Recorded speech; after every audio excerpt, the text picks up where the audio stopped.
to another episode of Gossip Finance. I am your host, Alicia Sinker. And I'm your other host, Duncan Sandlin. Today's episode, we're going to talk a little bit about the midterm elections, and then we're going to jump into some misconceptions about wealth and poverty in finance and things we don't like. But it's going to be a little clip heavy, so bear with this. It's going to be kind of shotgun going, so a little action packed. Anyways, so real quick, the midterm elections, the red tsunami that wasn't. The red tsunami that wasn't. That's true. You remember how we were supposed to be overthrown and taken down and drug out by the hair? Well, and the thing that was really the big takeaway is most of Trump's candidates lost by a lot, which was kind of actually ironic because that was sort of the strategy Chuck Schumer had, he's the head of the Senate right now, he's the Democrat. They actually spent billions of dollars campaigning in the primaries for the Trump-backed candidates because they knew it would screw up the other Republican candidates and it would give them an advantage. So it was a pretty risky strategy, but it worked in spades. So that happened. So as of yesterday evening, or early this morning, Democrats held the Senate. They have 50-49 right now. And then Georgia's going to run off with Raphael Warnock and Herschel Walker. I don't know why Herschel Walker's still in this, but he's just a weird guy. He's so weird. And he's creepy too. I mean, he ran on this whole thing about you need to be a better father. Kind of almost a semi-racist sort of backhanded thing against African Americans in Georgia. And he's a black guy. He's a football player. And he's really famous. But what they found out through the whole campaign was, his son at the time was sort of stumping for him, and then that flipped, and now his son is completely against him. But it turned out he had like 3 or 4 other kids from different women that he didn't even know or talk to. Oh, jeez. So his whole premise of you need to be a good father, and yet the guy's got kids all over and he doesn't know any of them. And then he did the anti-abortion thing, and a woman came out and said, well, no, he kind of pressured me and paid for an abortion when he got me pregnant. And he said, well, I don't know who that is, right? She's lying. And it turns out she's the mother of one of his children. So, oh my goodness gracious. Well, so clearly everybody else was like, well, wait a minute. Why would he say he doesn't know her unless he's thinking of another woman? And yet another woman came out and said something too. So this is not the first time. Yeah. And he's running against Raphael Warnock, who's so it's not even 1, it's 2. At least that we know of. You cannot make this stuff up. Nope, but he was pretty close to Raphael Warnock, and because Raphael Warnock didn't cover the 50% spread in Georgia, they go to a runoff. So hopefully that works out. It'll be interesting to see. Right now, the House is actually still kind of up for grabs. It looks like the Republicans will probably take the House, but not by much. They might get a couple, 2 or 3 more seats extra. The problem is that I think there's 21 races still left when I checked it out this morning. And the Democrats need 15 seats out of that, and the Republicans would need 7 to take control of the House. However, in the 21 races that are left, most of them the Democrats are winning, except for about 9. But even a lot of those are really close. And because of the way the electoral system works, the Democratic votes are the ones that come in last. So you have like 8 or 9 of those races where they're within 1 percentage point. And they're closing and closing and closing for the Democrats. So there's a slight chance, it's not great, but there's a slight chance the Democrats might hold the House and the Senate, which would be really humiliating for the Republicans.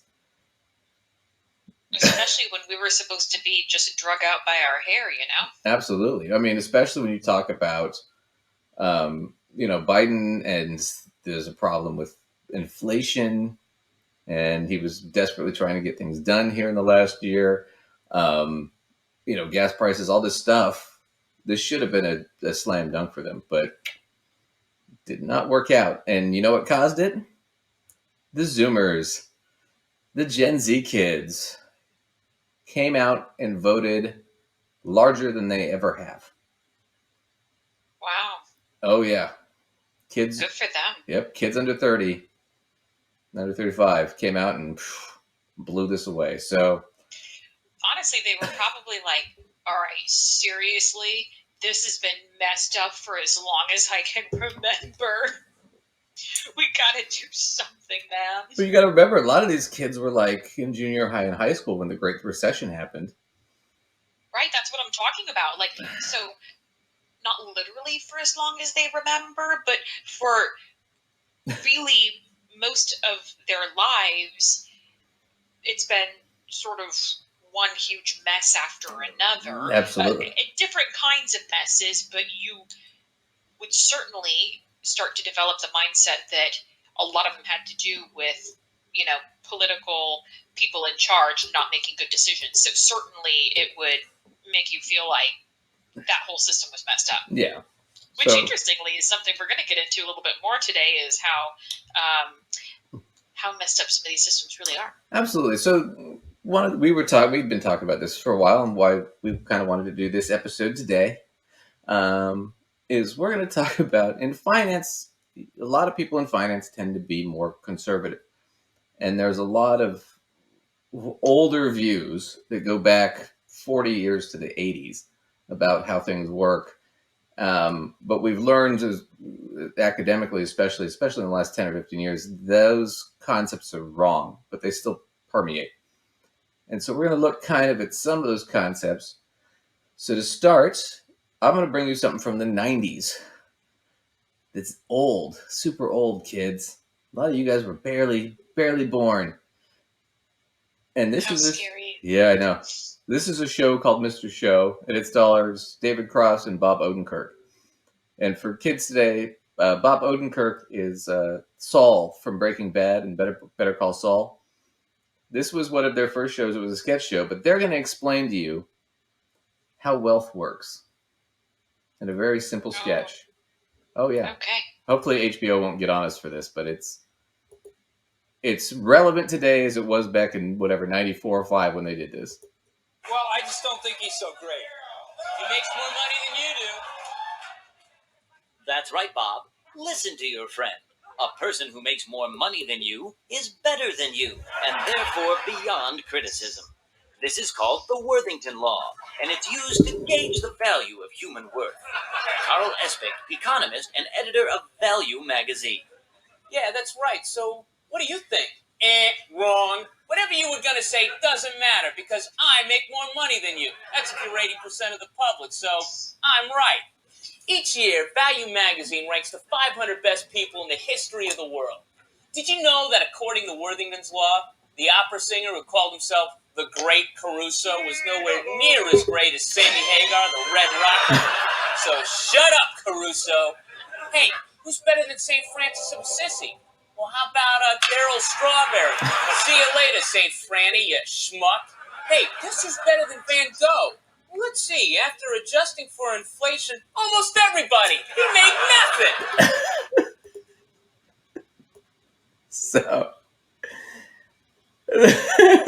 nothing.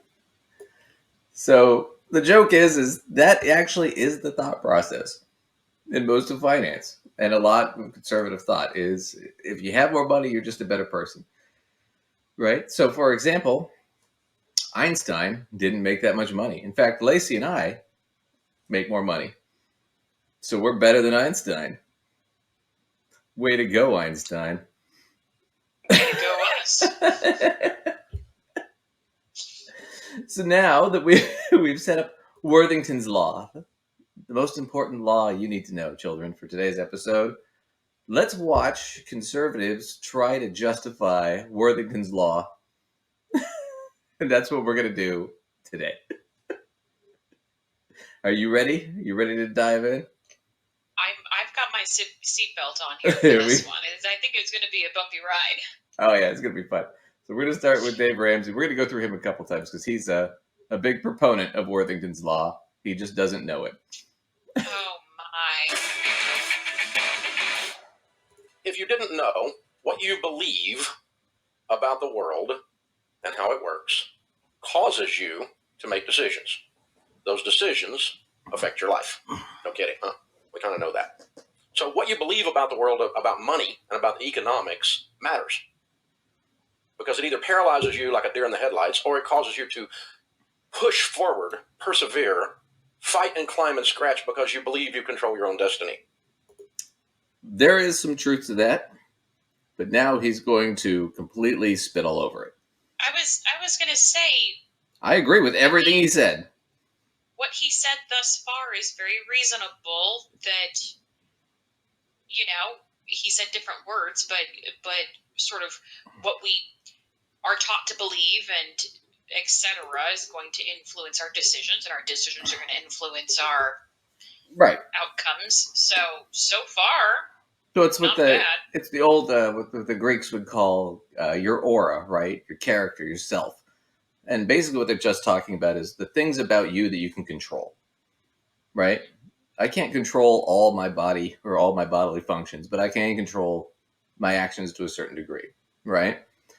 And then there's everything else. What the Greeks might have called karma back then.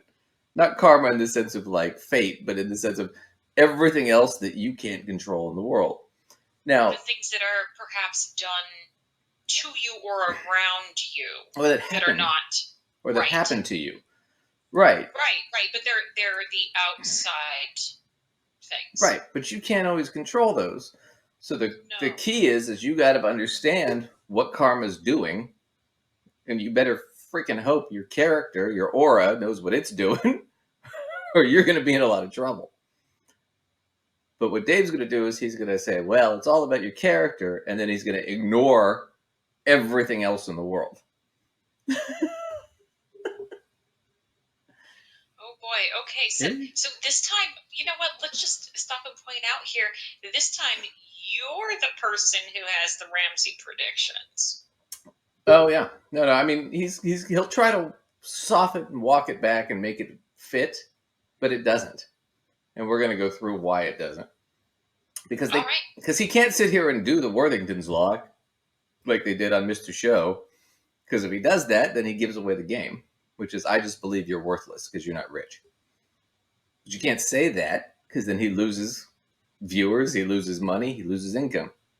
So he has to play this game, and that's the whole problem with the finance industry is they play So this game. I guess this gets into a deeper philosophical question, but really, what's interesting to me is, okay, so if we want to believe the premise that people are operating under this belief,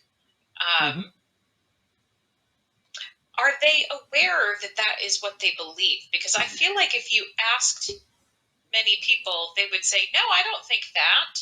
And I don't know that I think they're necessarily directly lying to us. So I don't would disagree. we maybe guess it's like a subconscious sort of belief more so than a conscious level belief? Sure, I honestly don't think if you were to talk to somebody who was a self-professed Nazi that they would tell you I'm a racist. I think they don't believe that. I think they believe they're doing the right thing.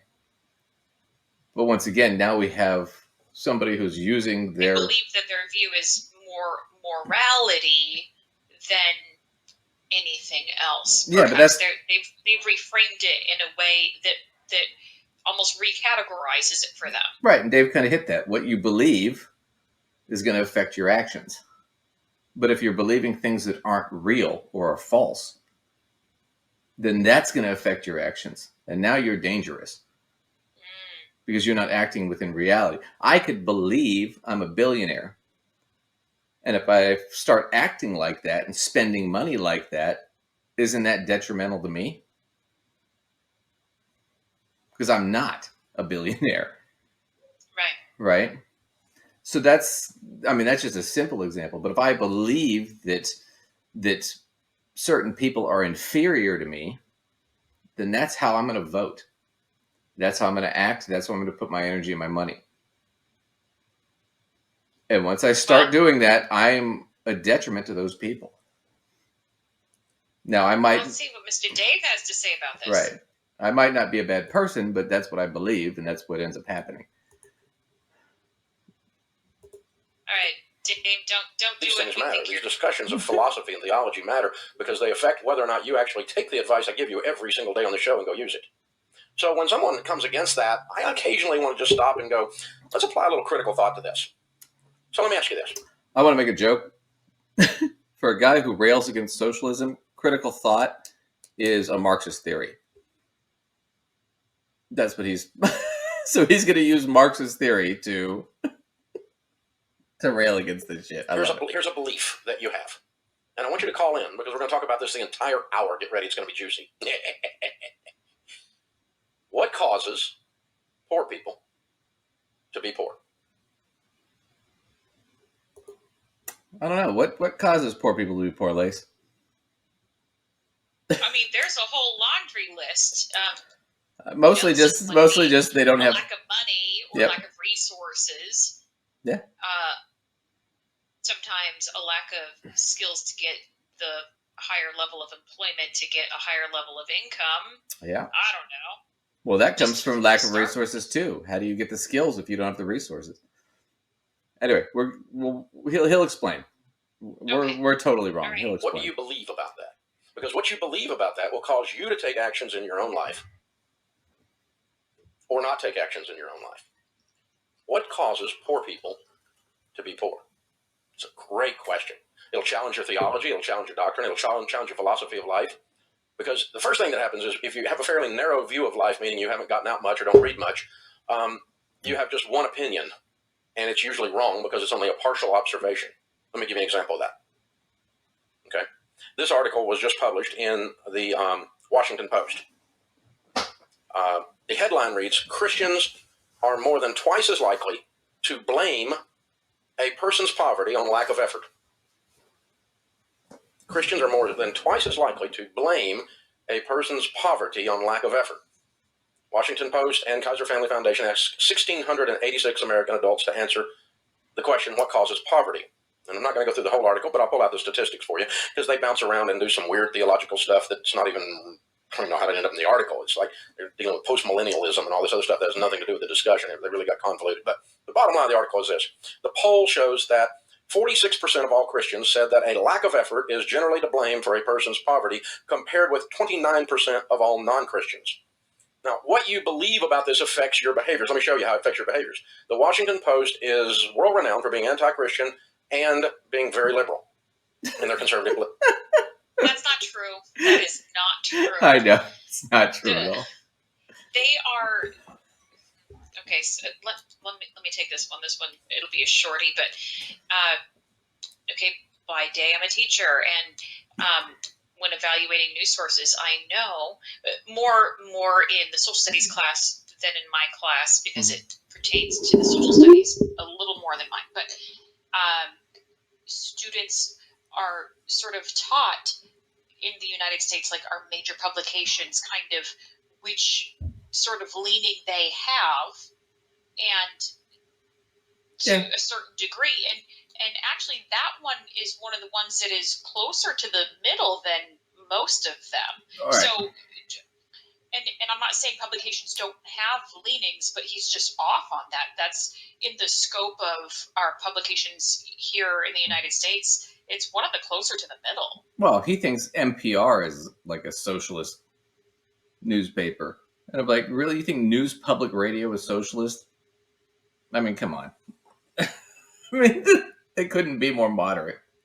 So, no, but it has to be because we got to frame this first, right? We have to frame this as this is biased and leftist.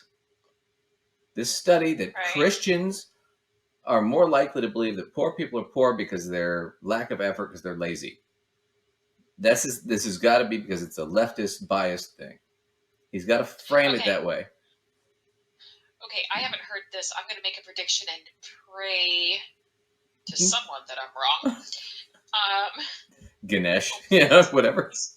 Please let me not be right.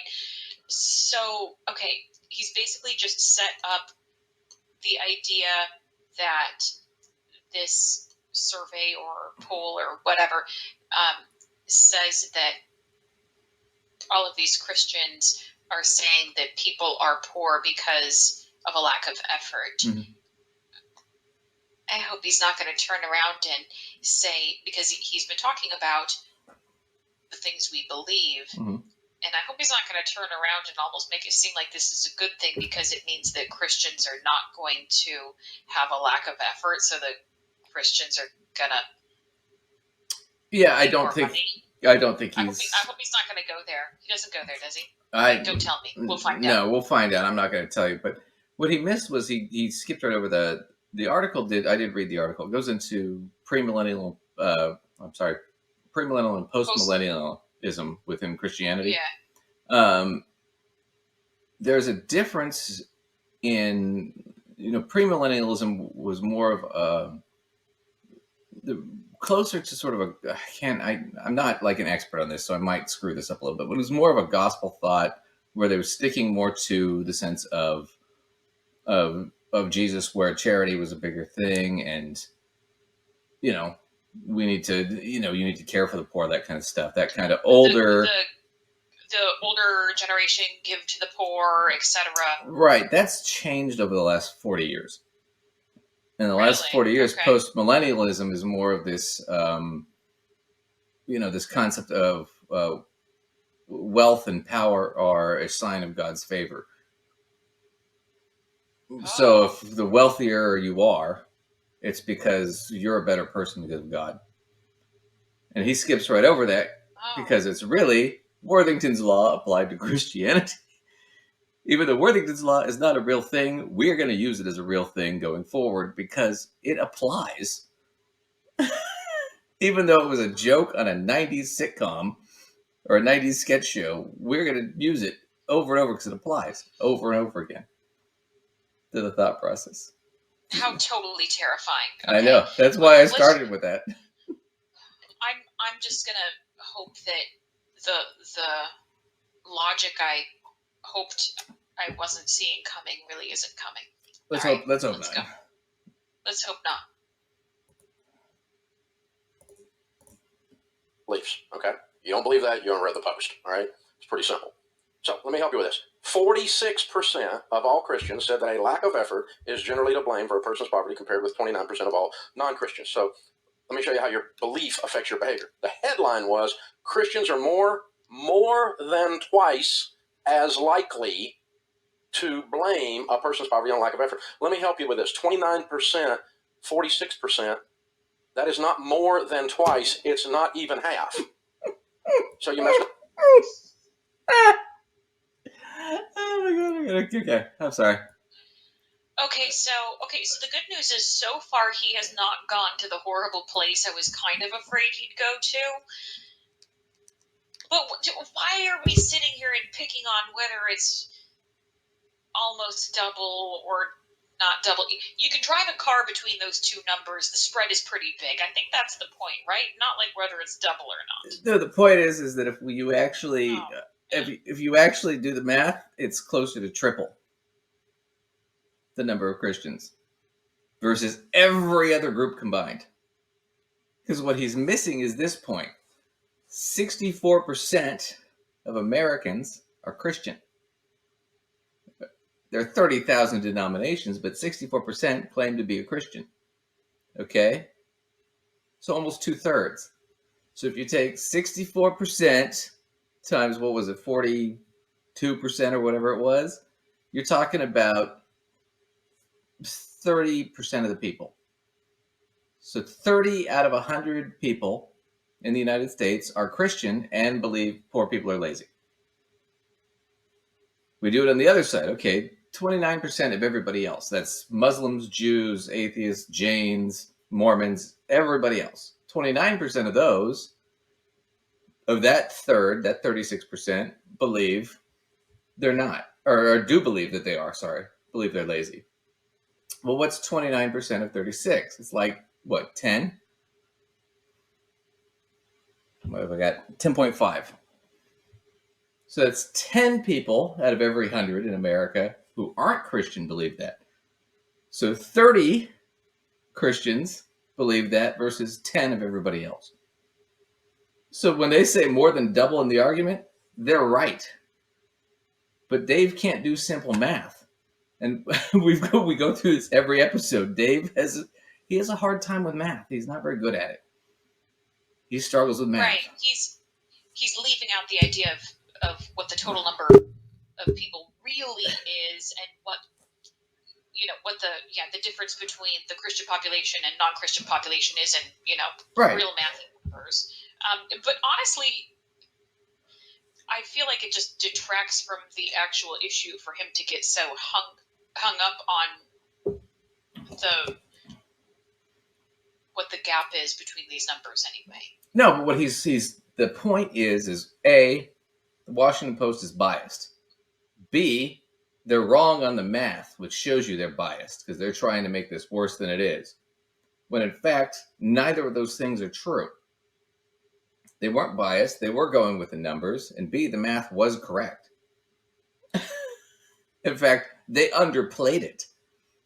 Right. Like they could have, had they taken a slightly different strategy of viewing what that total really looked like, they could have certainly.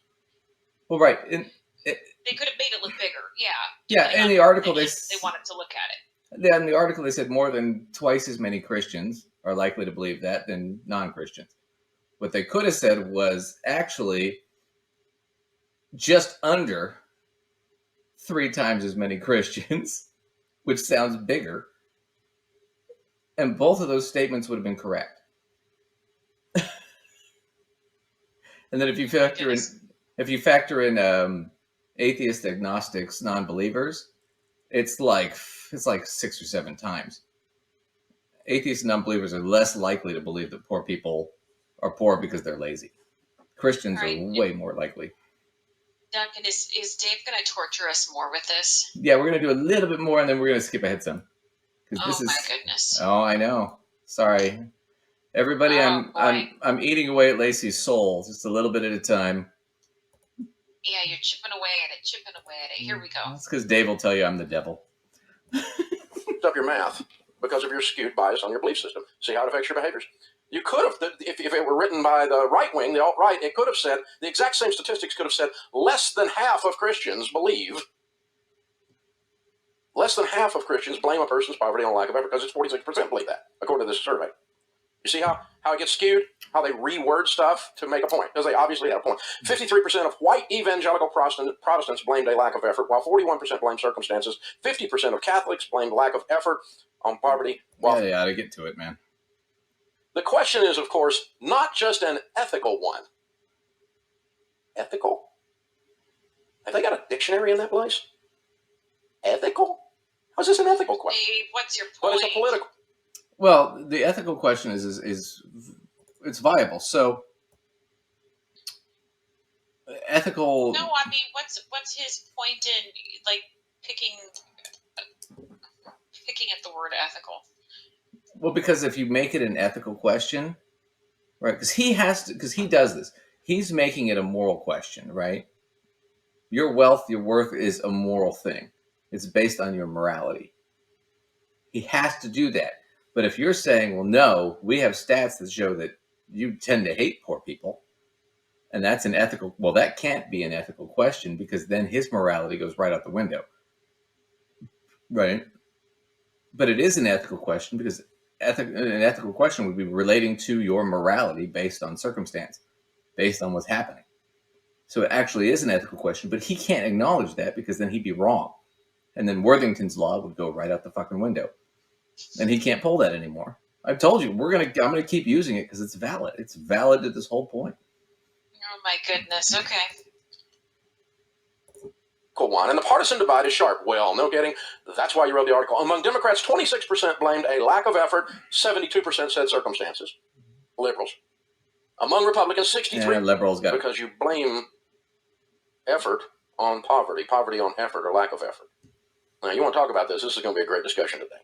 The phone number is 888-825-5225. All right, so what I love about this, first off, is the easiest thing that could have been done, right? if I were Dave and I did not believe that poverty was a part of effort, I'd say I don't believe that. And I would say I think the people that believe that are wrong. And I will actually say that right now. I don't believe that, and I think that if you believe that, you're wrong. Statistically, factually, you're wrong. You might I think find there's so much more that goes into it than effort. Effort Absolutely. is one slice of a pie that composes how you get these results, but yeah, I feel like there's so many other factors. I don't know that you could. I don't know that you could credit effort exactly either way in terms of poor or rich. You know what I'm saying? no, and I'm sure you could find an anecdote that disproves that, but that would be one out of how many? I'm talking about general. I don't believe that's true. Now, all he had to do was say that. That's And it. he is not yet. I'm still kind of half waiting for the shoe to drop that I No, he's not gonna. mentioned earlier. I hope he's not going to go there. Now, he does have a little bit of a revelation here. Now, oh gosh. What was the... Oh, I gotta skip to this part. We can't miss this. This is so fucking good. Okay. We When have you to... say it's so good, I know you are chipping even harder at my soul. Like, I feel like you just, like, here we go. You gotta remember... You gotta remember. All right, I like the fight. Right. I know you don't, but I do. So All you're right, gonna all love... right. People, this episode, these clips, we left these as surprises from me. So this is cold run here. I Yeah. haven't seen any of this. So Yeah. we're going to see what Dave says. We're gonna watch Lacey's soul die a little bit here today. Here we go. Here we go. So the implication of this is only the liberal elite, only people with skinny jeans and really cool beards that have an I Love Bernie 2016 and a coexist bumper sticker on their Subaru have the right to properly assess the poor. Now, let me help you. If you are in skinny jeans and you have a really cool beard, Sorry. Go ahead. They were in your closet. Yeah. Yeah. Yeah. No, I mean, there's no prejudice at all. No judgment at all against people different from him. Fucking liberals. You know, the funny thing is if he met you based on what you look like right here, he would probably think you leaned his way. How funny is that? Oh, I know. He's obviously got this like serious what they look like idea here. Yeah, that's... Maybe we should send you undercover. Yeah, I've done it before. You can be an undercover Republican until you talk. There you go. and you drive a Subaru with a coexist sticker, I'm your friend. I'll be your friend. I am your polar opposite, but I will be your friend. I drive a large pickup that will eat your Prius. 6.0. I carry a 1911 with a hollow point in the chamber, Wilson Combat on my hip most days. 99% of the time you see me, I'm armed. I almost always... I'm your friend, but I'll drive over your car and I'll shoot you dead with my fucking gun. Oh my god, okay. Just put me out of my misery. Let's see what else he has to say. Well, you know, I don't know why they have to do the with a gun thing. What was that about? Is it just me? Just in case we forgot that that's like a part of the conservative platform or something? Like we accidentally forgot? I don't know. Well, here's the problem they have is I own a gun. I'm an ex-cop. I don't run around talking about it. Doesn't add inches to my schmeckle. Doesn't make me more of a man. It's, you know, and I don't carry it either because what Keanu Reeves movie am I in that I'm going to need a gun at any given time? Listen, Duncan, if you bring a gun to like a coffee date we have or something, I'm seriously gonna look at you like you've lost your mind. You better not be bringing a gun to any meetings we have, business or social. Why would unless somebody's... I mean, like, is this like in case I disagree with you? What the hell are you bringing a gun here for? Well, first off, I wouldn't be carrying a gun unless I thought somebody might try and kill me. And then furthermore, we would not be hanging out in the same room if I thought somebody was trying to kill me. Why would I drag your ass into that? Thank you. I can call you. You don't have to physically be there for a gunfight. I don't know. But hey, all Care I know... enough to bring your friends to your gunfight. Fuck no. Coming to a Starbucks near you. Carrying a gun. like, I get what, like, lawyers and cops carry guns and shit, but it's like guys that like, oh, I'm going to carry a gun to Walmart and I work at a fucking, I'm an auto mechanic. It's like, what world do you live in that I'm not aware of? Where? Right? Are we gonna like bust out into some sort of war in the middle of Walmart or something? Right. Are we characters in Grand Theft Auto? What's going on? I need a gun all the time. I just need to be strapped and ready to go. It just cracks me up. Right, because that shelf stalker might, pull a gun on you or Oh, something. yeah, that clerk, you never know. Vote conservative. I hate the government What was that? I'm just bracing myself here. intervention in my life. So I'm the opposite of you. And I am a white evangelical. I am the devil incarnate, which automatically means I'm racist, although I'm not. Half of the Ramsey personalities are black, if you hadn't noticed. And some of my best friends on the planet, by the way. I must be sexist, too. Oh, well, you got a problem there. Half the Ramsey personalities are women. Okay, that was what I was waiting for. Now, we have a policy on this show. We do not accuse people of things unless we have absolute definitive evidence, and we don't in this case. So we're not accusing anybody of anything. No, I'm going to leave it. I'm not making a moral stance here. No. But I will say this. I also am not a racist. I have a show with Lacey, who's very, very Aryan. Got the very Dutch look to her, yeah. Thank you. My other business partner, also very Aryan. Looks like he could be on a Hitler Youth poster. So I can't be racist. No. And when I describe Elacius or my other business partner to other people, and they ask, hey, what they're like, I'm like, well, do you really want to meet my Aryan friend? I always put Aryan in there. And that's how you know I'm not racist.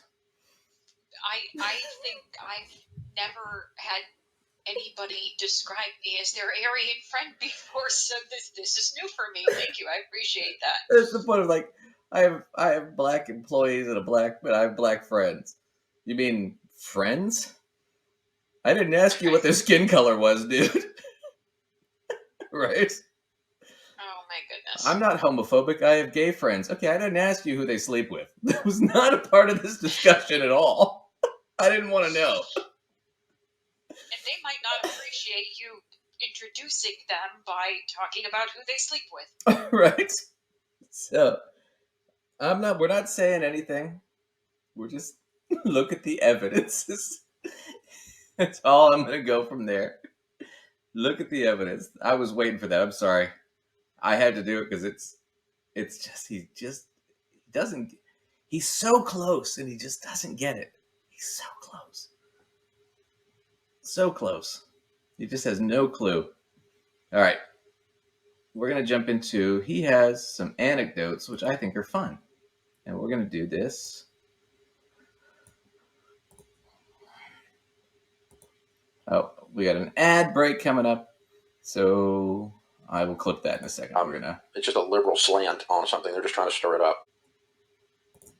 That the data all shows that Americans and conservatives and Christians, as three different groups, but also intermingled groups, give more by category than anyone else in the world to the poor.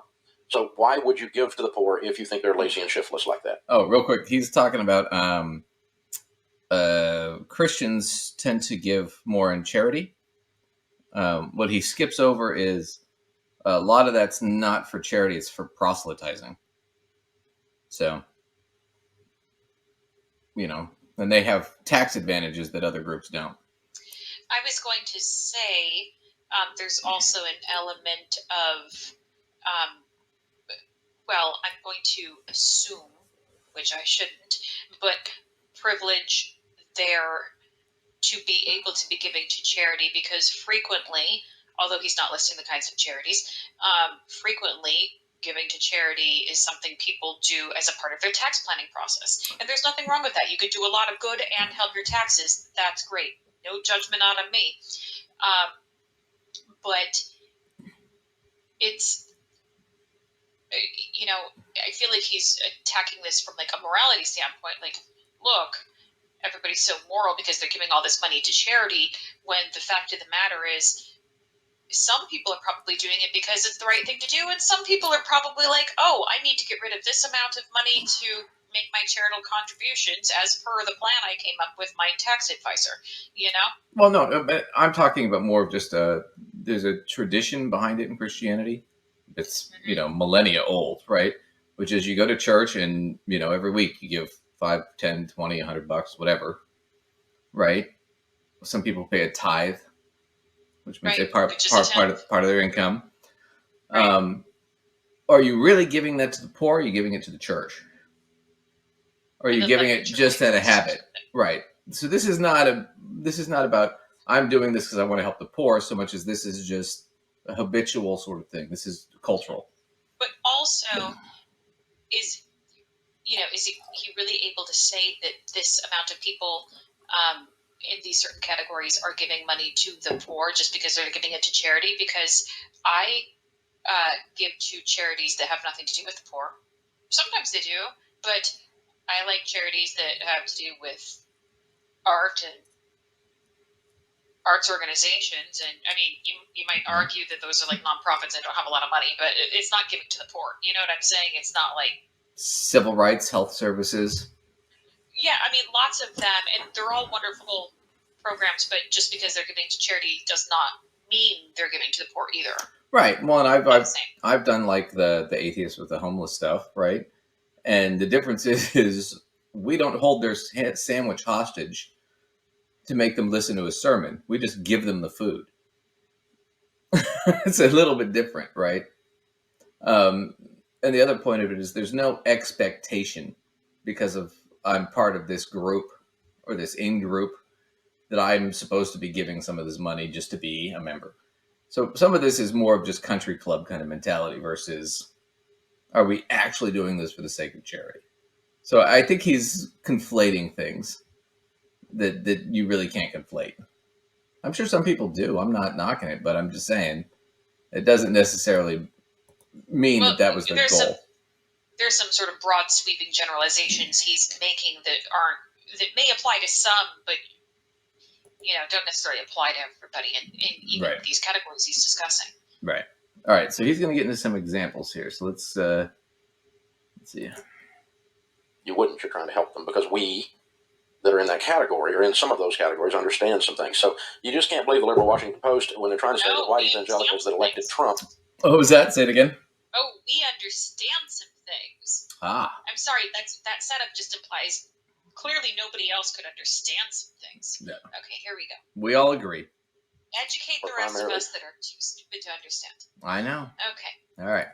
Politically conservative or greedy, two-faced, and their motives can't be trusted. That's the essence of this. It's hating. It's intolerance on the part of the left. So instead of dividing the country, I love it. I'm the victim. You're being intolerant of me because you say I don't care about the poor. And yet at no point has he bothered to say, no, I actually do. I actually think there are problems. He's not offering solutions or anything. It's just, no, you're being mean to me by saying I don't care. And actually, nobody even said that you didn't care about the poor. Like, that's not... I know, nobody said he was racist. He brought that up. Nobody said he was sexist. Right. He brought that up. It certainly wasn't in the Washington Post article. So this is all his own psychology biting him in the ass. Between liberal and conservative or black or white or Christian and non-Christian, why don't we just talk about the real problem, which is poor people? How can we help them? I want to clarify that. Poor people are the problem? Poor people are not poverty, poor people. Oh boy. Okay. That seems like a Freudian slip to me. Let's see where he goes. To be there for real. Fine. Well, let me just tell you, it is not just lack of effort. It's also circumstances they're born into. And it's also oppression from the outside, holding them there. It's all three things, and it's all three things in different ratios depending on the situation. Well, bravo. Bravo, it is. Circumstances, oppression, some of it is probably personal choice. But which are the bigger issues? And circumstance and oppression are the same thing. Oppression is a circumstance. So, sure, but I mean, I don't mind talking about them separately. I can understand. well, yeah, my one is I mean, they're related, but one is a subsection of the other. sure. Yeah, that would be my point. Let me give you a couple situationals, and we'll look at the ratios for a second, okay? Let's take a person who is in Haiti, been through an earthquake, has a corrupt government. Poverty like no other on the planet, hardly, Haiti. So are they poor because of a lack of effort? You have to universally say no. Their poverty is not caused by a lack of effort. The island's a pile of rocks to start with. It's almost impossible to grow something there. Drilling a well is a major undertaking. The banana republics that have been in and out of there, the corrupt governments, are just ridiculous. And a lot of the charity money that goes down there just goes down a black hole, sadly. So those people are not poor because they're unwilling to work. That is an absurd statement.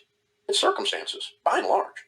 And oppression, secondly, and lack of effort, third, but to a much lesser degree, lack of effort. Would everybody agree with that? Say yes. I mean, so to my conservative friends who say lack of effort is why someone's poor, you can hold the Haiti example up and go, well, you're wrong. It's not the only. Well, but we got to pick another country, and we got to pick. Okay, I just have to say this. I'm veering off a little bit, but to call Haiti just a pile of rocks makes me crazy. Oh God, yeah. I happen to have a friend who is from Haiti and goes there several times a year because she still has family in Haiti. And do you know what she was doing in Haiti with her family members? Running a big, beautiful, plant-filled agricultural place. Like, agriculture. She was managing a very, very large, I hesitate to call it farm because it would be like a farm on steroids, but essentially, so certainly not a pile of rocks. And I've been on Zoom calls with her all while, and I didn't see piles of rocks in her background. I'm just saying. Well, I remember So covering that's another huge generalization that makes me crazy. I remember covering Haiti in political science, and so the first country to completely ban slavery. I mean, slavery is still legal in the U.S. We don't talk about that, but it still is under the 14th Amendment. As long as you've been convicted of a crime, we can enslave you, according to the Constitution. That's true. The only country the first country at least, that completely banned slavery was Haiti. Now, there were a lot of Middle Eastern like imams or sheikhs, right, that had banned slavery in different forms. There were some Christian kings that had done that here and there. But the only country to first do it was Haiti. Why? Because Haiti was overtaken by the slaves, which is why Haiti is a predominantly black country. Right? And ever since then, the United States and a lot of the European countries that surrounded that at the time were not thrilled about that because it set a bad precedent that the slaves could overthrow the masters, right? So we have pretty much since the inception of Haiti, since their revolution, we have pretty much dicked with that country, and we've put in all kinds of dictators that killed lots of people. I mean, I'm not a huge fan of the Clintons completely, but the bottom line is, yeah, they put in dictators there that worked with them. Was it the Chevaliers? Killed thousands, maybe tens or hundreds of thousands of people to keep their dictatorship. No, it's been outside interference that's fucked with Haiti from larger governments who didn't want them to establish themselves as a socialism or as a slave-free country. So when you sit there and go, well, yeah, it's circumstances, blah, blah, blah, in the banana republics, it's like, yeah, but you're missing the entire history of what frickin' happened. So, right. He's making sweeping generalizations without any of the background, any of the reality actually really laced into it. So, yeah. Right. But it's also a great example for him because he can go, but see, that's Haiti. It's not the United States. In the United States, none of that's going on. So in the United States, if you're poor, it's not because you live in Haiti. So it's not circumstantial. And I'll bet you $20 that's where he goes. Oh boy. All right, I got to pause for 1 sec here. People are poor. In that situation, it illustrates the circumstances sometimes. Another example is I've got a friend of mine in college. He got a master's degree in accounting, and then he took up drinking, ended up homeless. Now, he grew up white middle class like me. Went to the same school I went to, University of Tennessee. Got a white middle class education. All degree. Agree. I'm going to knock that. He's going to go that's a personal choice, right? I imagine that's what he'll say. Yeah, I mean, think about a buddy of mine, a good friend of mine. I was talking to him the other day. We had a long discussion about this. It was kind of fun. Before this article came out, oddly enough, black guy, African American guy, whatever you want to call him. He calls himself black, so I'll call him black. That's okay. I'm not all worried about these labels you people all get twisted up about. But he's a good friend of mine. He grew up in the hood. And you know what he told me? Coming out of the hood in America, in North America, as a black guy, he said, it's easier to get out of the hood than it is to get the hood out of you. Ooh. See, that one bothers me. But so I know we skimmed through those last two real quick, but an alcoholic, 7% of people are going to have addiction problems, just statistically, anywhere you go in the world. You can't sit there and go, that's entirely on that person, or they made bad choices. Nobody wakes up and says, you know what, I want to be an alcoholic or a drug addict. Nobody freaking says that. The problem is what were the resources that were available to the guy to deal with that? And did they want to deal with that? Is that something that could have been dealt with? What that tells me is we should be throwing more money at helping people out of that circumstance. Not that we should be blaming the guy. The black guy, I got out of the hood, which is not at all derogatory, right, in any way. Well, but what are the circumstances of that? And if that were all a matter of personal choice, then wouldn't everybody get out of the hood? Because he's going to go and say the guy came on and became successful and wealthy, but it's like that would be the case. If the case were, it was just a matter of personal choice, this would be easy, but it's not, and that's the problem. Yeah, there's so much that's systemic that has to do with that getting out of the hood sort of situation. You know, I live in New York City, and I think about, the projects, and that is way less expensive housing than what you can get elsewhere in New York City. Well, and so getting out of a situation, if your rent potentially is about to double, or who knows, mm-hmm. depending on where you're trying to go to, but I don't know, if you suddenly tell me that my housing payment is about to double, I think I'm probably staying put where I am. Well, and if you grow up in a situation where you don't get a lot of education, or it's difficult to finish high school, you have to work full time to take care of your family while you're a kid. What opportunities are there going forward? This kid obviously was in a circumstance that allowed him to become a successful adult. But what about everybody else he grew up with? They might not have had that opportunity. Right? That's the thing he's missing. So to sit there and go, well, there's a personal choice factor here. It's like, there is, but only if you're lucky enough to have the circumstances aligned that you have a choice. Or some sort of the resources presented to you in some way. And that's what he misses about the Haiti example. Those people don't have the opportunity. But you frequently the resources are hard to come by too. Yeah, and you can't say that about, in the United States, everybody has the opportunity, because that's not the case. So he spent this whole time saying, well, no, they're being dicks, saying that we all think that poverty is about people being lazy or making whatever, right?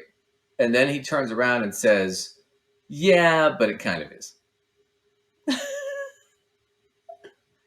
And it didn't take him that long to get there. I mean, we're skimming through this, and I'll skim through this last little bit real quick, and then we'll move on to the next thing. But this is kind of what the thing is. I think is so amazing. Is it comes back to Worthington's law every time. Truthfully, in America, in North America, you got a better shot than anywhere else. So this idea that the government should take over because other people don't love the poor is ludicrous. And it's sometimes loving someone to say, hey, you're making decisions that are keeping you poor. You're taking actions or lack of action that's keeping you poor.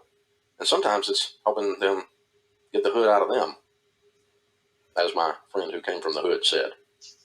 So, Helping them get the hood out of them? But he's not racist. There's nothing racist there. I can't even. And then the thing about poverty too is statistically it affects Black people, Hispanic people, Pacific Islanders more than any other groups. And a lot of that has to do with systemic racism and systemic problems. And there are a lot of poor rural white people that can't get an edge. And is it because, at his point, well, in America, you should be able to? Right? Or is it because you're in a horrible circumstance and we need to analyze the circumstance and talk about how do we fix it? And it might not be something you personally are doing wrong. It might be something wrong with the system that you need to start working against that's causing these problems. I mean, maybe we should, and I'm going to disagree with him on the government thing. It's like, our government's a democracy. I mean, it's a republic, but it's a democratic republic. And the whole point is the government's supposed to be working for us. And what is the government? It is a collection of representatives that we send to represent us. And we need to be putting pressure on them all the time to protect our interests. I don't know. I think it might be in our best interest to have people across the board be in a little bit better situations. It's definitely better for me if other people's lives are better too. Oh yeah, no, high tide raises all boats. Absolutely. And I'm going to get into some more of this because this is where Dave's getting his theory from. And here is a bit. Let's do, actually, you know what? I'm going to skip one. Let's do this one first. So there was a study done years ago, and we're going to get into this, and then Dave's going to come back and help me out with this one. And it was the things you need to do not to be poor. Now, this is a little TikTok clip from Ben Shapiro. You know, Oh my, okay. You know who he is, right? Ultra conservative. Ben Shapiro explains to you how not to be poor and why being poor is all on you. Here are the 3 rules. You want to be rich in America? You want to do well in America? You want to put aside the whining about the system? Again, you point out to me an individual instance of racism, I will stand next to you and fight it. But if you want to whine about America, no good. Okay, here are the 3 rules that you need to fulfill as a person before you can start complaining about your life failures being the result of somebody else's actions. Number 1, you need to finish high school. Number 2, you need to get married before you have babies. Number 3, you need to get a job. That's it. You do those things, you will not be permanently poor in the United States. Dave says that all the time. Okay. Yeah, he says that. Oh, I'm going to have him say it here in a second. Oh boy, okay, here we go. We get to hear it again. Sounds great. Before we jump into this, here was the interesting thing about that study. So I think initially it was Berkeley that did it, and then they did some revisions on it. But the argument wasn't. So what they found was, okay, people that were poor tended to have not finished high school, had children early, and had a higher rates of unemployment. What Berkeley did not say was these things caused them to be poor. What Berkeley said was poor people and people that were born and raised poor are more likely to be in these circumstances which exacerbate the fact that they're poor. So to sit there and say, well, if you just do these things, you won't be poor, that's not what the study showed. The study showed if you're poor, this is likely what's going to happen to you. So in this study, from what I hear you saying, in this actual study, the baseline was that these folks already were poor in terms of their background. They already came from a poor background. So Yes. we can assume probably a lack of resources existing within whatever their family unit background was, right? Lack of money, lack of education, yep. Sure. So that seems like that part in and of itself is a pretty important part to have kind of left out, right? We're not just studying everybody here. It's like these are already people who come from a poor background and probably already had a lack of resources. So to suddenly make these other things to try to turn them into a cause when it's a whole group, it's not like you took a group of people that didn't already have poverty in their background and you have people from upper middle and poor backgrounds, and we're studying all of them, and that these are the three things that came out. We're taking a lot of people who already had this going on. Right. Well, let me put it this way. The problem you're having, Lacey, right, this is where you're wrong, is Worthington's law is 100% correct. So if Worthington's law is correct, they can't be poor because they're poor. It has to be because of something because more money equals better than, right? I'm a better person the more money I have. So if I'm Therefore, poor, if you want to work it backwards, then it must be because you did something that was less than, or right, somehow are morally right, corrupt or dysfunctional or something, I'm guessing. Right. So if I have less money, it's because I'm not a good person.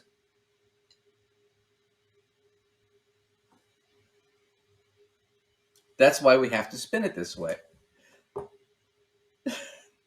And that's why we're doing Worthington's Law. This is going to be a thing we're going to do over and over and over again because this comes up all the time in finance. They bring up Worthington's Law and they don't even know they're doing it. And it's not a real thing. It was something made up on a sketch show in the 90s by David Cross and Bob Odenkirk, but we are going to fucking make it a theme going forward because it's so provable every time. It makes life so simple for us.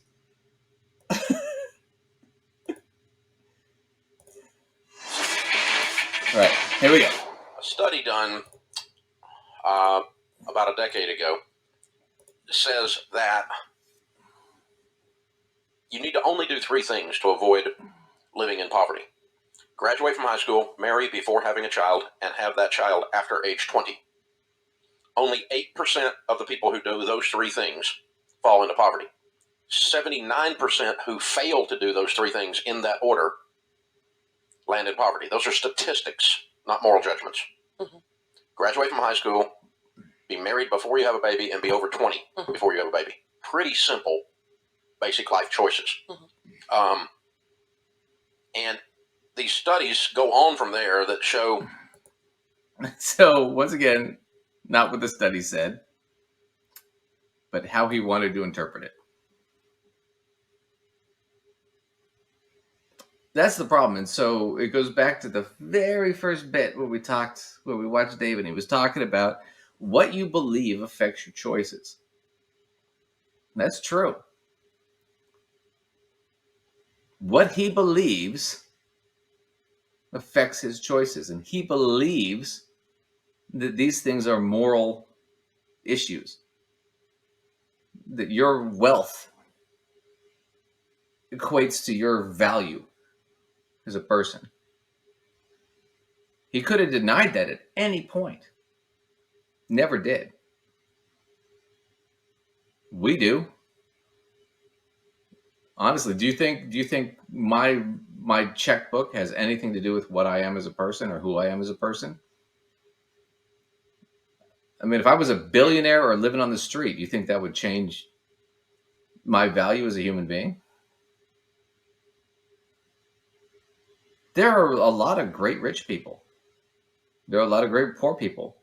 There are a lot of horrible rich people. There are a lot of horrible poor people. Money is not a factor here, but they have to make it that. And the reason they have to do it is because if they don't, then it's not a merit-based system. So Dave didn't really earn his money. He got lucky. But then he's got to admit that he's not as smart and as talented as he is. And then he loses all of his clout and his backing and all that stuff. So he's stuck in this situation where he has to believe that. If he doesn't, if he faces reality, then that all goes away. And he's just a regular guy.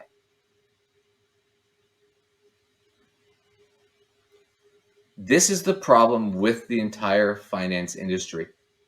This idea that wealth and value and talent and intelligence and skill are related to what's in your fucking bank account. And it's not. It just isn't. You know, it's funny that you bring this up, that this is a problem all across the finance space, because if you look at the same idea in other spaces, you realize just how ridiculous it sounds. So let me throw an example out there that has nothing Please. to do with finance. So something from our other world. All right, audience, in case you did not know, Duncan and I are theater types from way back. Mm-hmm. And how many times, Duncan, have you gone to see a performance, whether it was good or not, but you look at the performance and you say, you know what? I know somebody who would have made a much better XYZ character, or who could have performed that song so much better. Right. And maybe the person still did fine. I'm not even saying they were terrible, right? Right. But how many times did you look at a show that you saw and you knew somebody who could have killed that role? Oh, yeah. Way more than the professional actor that they had, Mm-hmm. right? So the professional actor that got that may have been perfectly deserving. I'm not even saying they're not. But was it only because of their merit that they were able to do that? Or is it possible they had a whole bunch of legs up? They knew people. They could afford to get the training at XYZ place, where they were able to make all of the appropriate contacts, where they were able to get in front of certain casting directors or agents, or, right?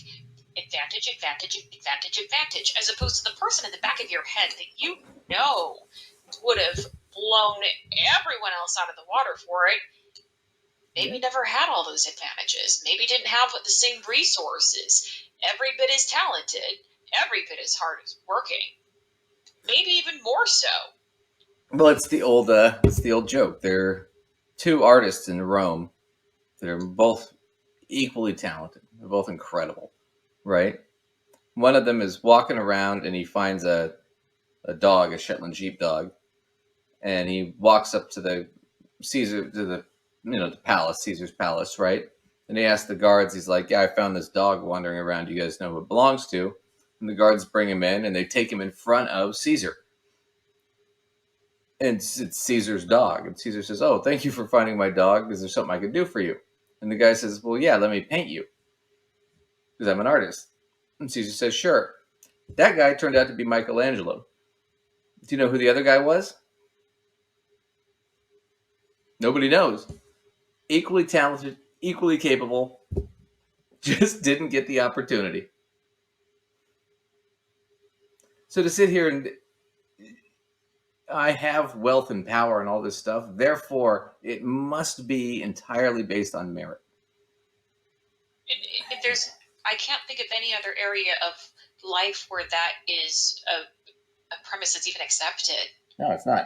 You know, because it sounds absolutely ridiculous when you apply it to, you know, something like an artist or an actor or whatever. Everyone's like, yeah, sure, there's all sorts of them that just never got the break, right?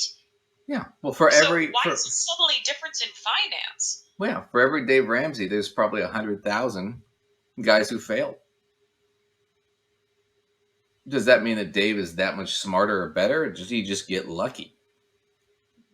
statistics The and all. writer who can't figure out who to get in front of to get their book sold, are they less of a great writer than the person who managed to get in front of the people who could sell their book? Not necessarily, right? Right. Well, I always think of MASH was a TV show and a movie, but it was a book first, right? The guy who wrote MASH, he got rejected like 14 or 15 times before somebody picked it up. And then it became a best-selling novel. It became a Oscar-winning movie, and it became the longest-running TV show of its time. It ran for like 11 or 12 years. Lord of the Flies is actually a very, very similar There you story. go. Yeah. I forget how many rejections, but I had looked it up when I was teaching that in my film class, and the number of rejections was insane. And then it finally got picked up by somebody, and it's been how many movies and made how many top book lists and whatnot. Well, and how many high schools make an you? insane amount of times? Yeah, and how many high schools make you read that book? Right? I mean, it's just so. But it's one of those things where it's like, how much of this is merit and how much of it is luck? Because there's talent is everywhere. What was the old? Or access to resources, starting off from maybe a slightly better position.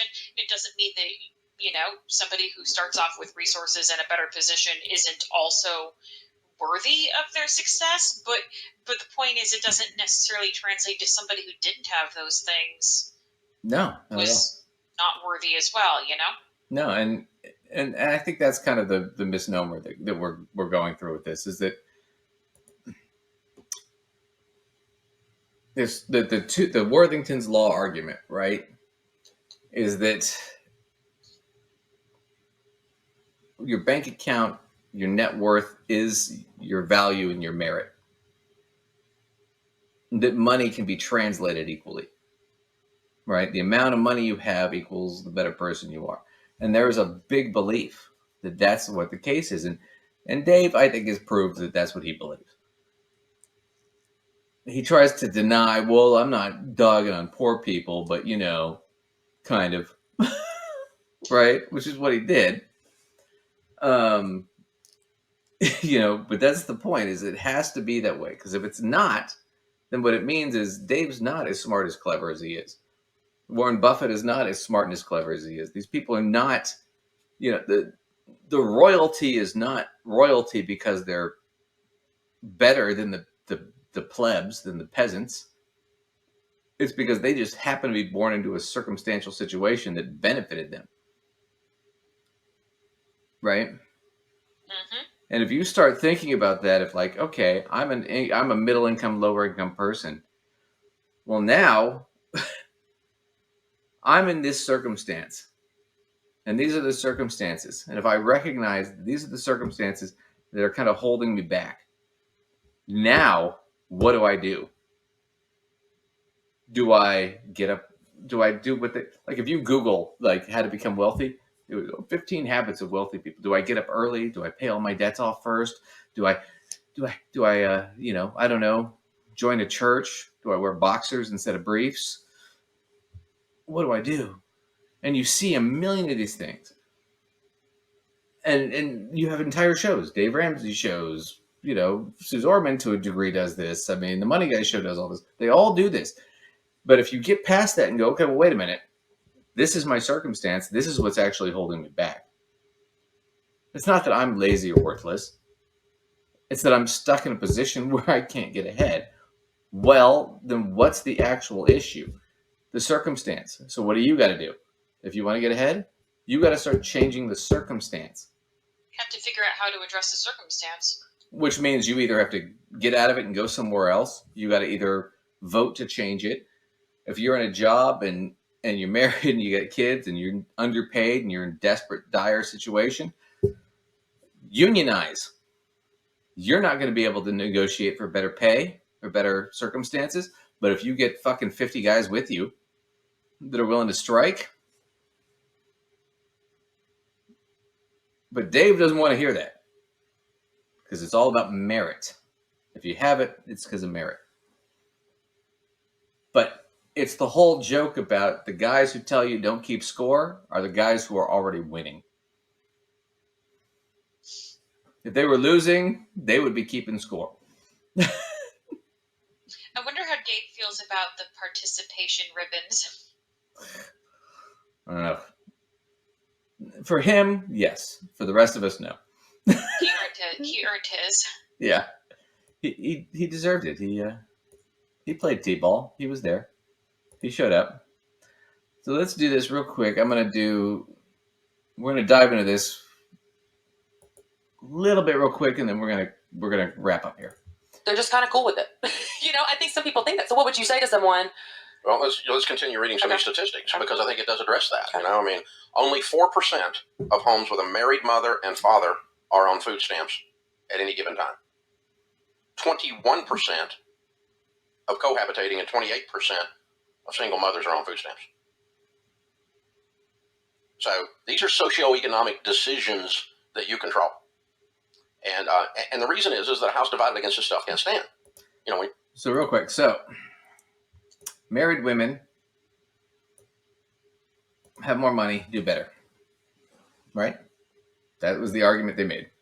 This has also been an argument that Republicans have been making for a while. We talked about the elections earlier, and the argument is married women are more likely to vote Republican than single women. Why is that? Is it because, I don't know, Lacey, you're a woman. You get married, you're gonna vote how your Republican husband votes. That's. Oh, I guess I better stay single forever then. Oh man. Whew. I don't know. Well, just I saying. don't know if you know what, I feel like I might pass out from that one. I can't even think about that. It's just shocking. So The assumption is that women don't have any autonomy.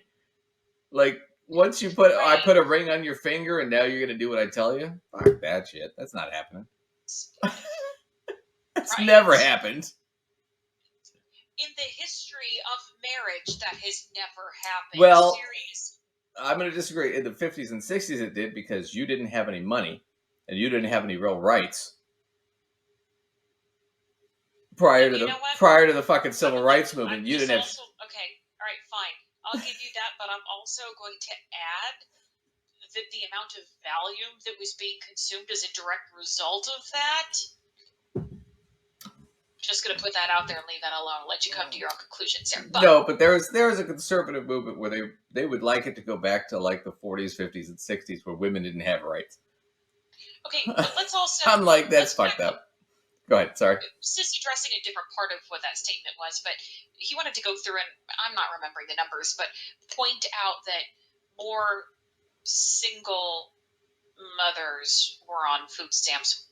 Well, no kidding. There's one income in the whole household. Yeah. This is not rocket science, right? Like, whether it's a woman or not, if it's one parent household, the odds become higher, right? But then, okay, the other one that maybe seems less obvious, but let's address it. Cohabitating but unmarried, I'm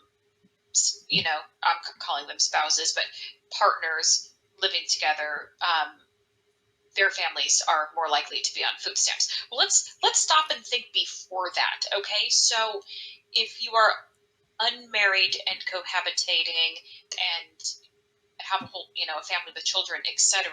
Now, perhaps it's because morally you're not interested in marriage or don't believe in that. I'm sure there are some people to which that apply, but small percentage. Let's just stop and look. If you come from a background with a lack of resources and a lack of money, that can be a barrier for marriage. Now, I know people are probably going to, point out to me, Elacius, you can just go down to the courthouse and do that. But most people, when they're getting married or plan to get married, actually do want a wedding. Right. Like they're thinking they want to plan a wedding. And so many of these people may actually be intending on getting married, but they don't have the funds to be able to do that.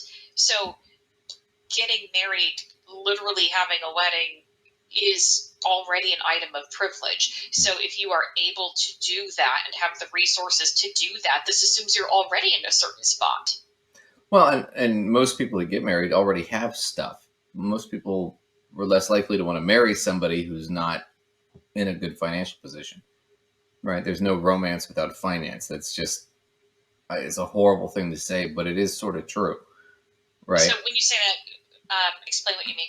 Well, I mean, it's you can meet somebody and fall in love, but if you can't feed yourself,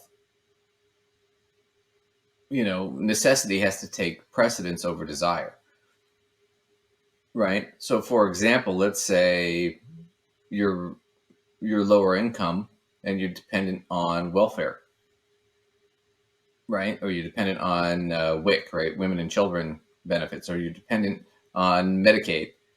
Well, if you get married, your combined income might kick you out of those programs. So you'd be stupid Right. to get married because you can't take care of So yourself or your kids at that point.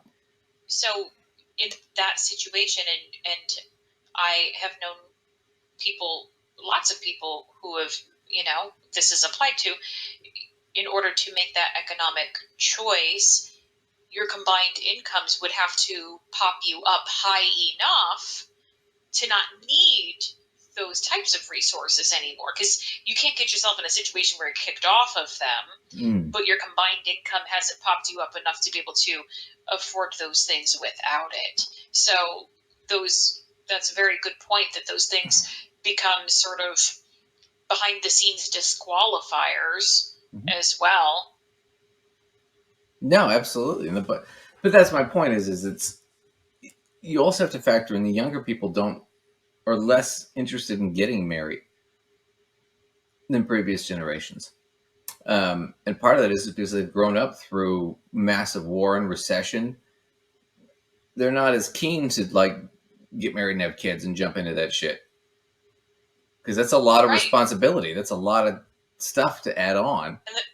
Well, then also looping back, I know this is overly simplifying to a certain degree, but if I ever choose to get married, it doesn't need to be the most expensive wedding in the world, but if I'm getting married, I'm actually having a wedding. People say, oh, you're poor, just go down to a courthouse. Okay, you're poor, you don't deserve to have an actual wedding. Right. So I know it sounds maybe silly to want to blame the cost of having a wedding, but there's a certain element of that. People who want to get married actually want to have the get married experience, not the here's the court, here's a piece of paper experience necessarily. Wow. And to tell people that they should just do that, because I have heard Dave, kind of make comments about, it wasn't a relationship to poverty, but comments of, well, you don't need to wait and plan a big wedding. Just go down and you do it on Tuesday, But if people do that, that's fine. I've known people who've done that too. But a lot of people, they actually want the wedding. Yeah, well, but it goes. So they might be hanging out waiting to be able to even do that. Well, but it goes back to Worthington's law. If you don't have the money, you're not good enough for a wedding.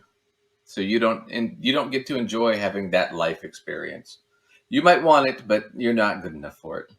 So you might as well just go down and get the piece of paper, I guess. Right. And vote Republican. All right.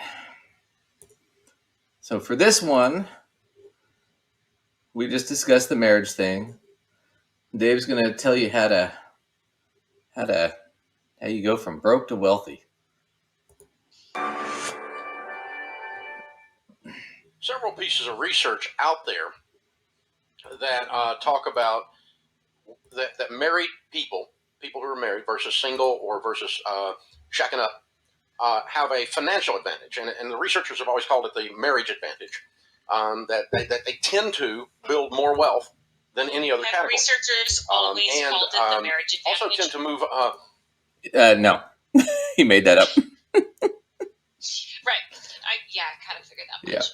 Plus, it's Christina Ellis. Here's a person who, for as smart as she is with her master's degree and everything, she just, what a waste of talent and education.